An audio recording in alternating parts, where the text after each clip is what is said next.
Hello. இந்த கிரிட்டு அதனுடைய டைப்ஸ பத்திலாம் பேசியிருந்தோம் இல்லையா? இப்ப கிரிட் கட் ஆஃப் அப்படின்ட்டு ஒரு இம்பார்ட்டன்ட்டான 3 மார்க்ல கேட்பாங்க. அந்த கிரிட் கட் ஆஃப்ப பத்தி நான் இப்ப சொல்றேன். ஸோ அதுக்கு முன்னாடி இந்த மாரி ரேடியாலஜி ரிலேட்டட் கன்டென்ட் டெய்லி தெரிஞ்சுக்கணும்னா ஒரு ஃபாலோ பண்ணிக்கோங்க. கிரிட் கட் ஆஃப் அப்படின்றது நம்ம பேரலல் கிரிட் யூஸ் பண்ணுவோம் இல்லையா? பேரலல் கிரிட்னுடைய கேப்ல தான் வந்து அந்த பிரைமரி எக்ஸ்ரே பீம் பாஸ் ஆகி போகும்.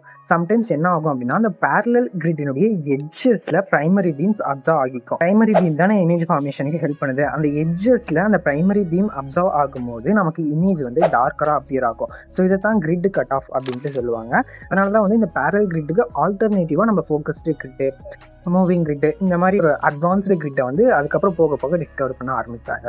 ஸோ அது அந்த கிரிட் கட் ஆஃப் அப்படின்றது ஒரு பேரலல் கிரிட் யூஸ் பண்ணும்போது அந்த பேரலல் கிரிட்டினுடைய எட்ஜஸ்ல சில பிரைமரி ரேடியேஷன் அப்சர்வ் ஆகும். அது அப்சர்வ் ஆகும்போது நமக்கு இமேஜ் வந்து கொஞ்சம் டார்க்கரா அப்பியர் ஆகும். இதுதான் வந்து கிரிட் கட் ஆஃப் அப்படின்ட்டு சொல்லுவாங்க. ஸோ இந்த மாதிரி ரேடியாலஜி ரிலேட்டட் கண்டென்ட் வேற எதை பத்தி பேசலாம் அப்படின்றத கமெண்ட் பண்ணுங்க. உங்களுக்கு வேற எதனா டவுட் இருந்தாலும் அதை பத்தி கமெண்ட் பண்ணுங்க.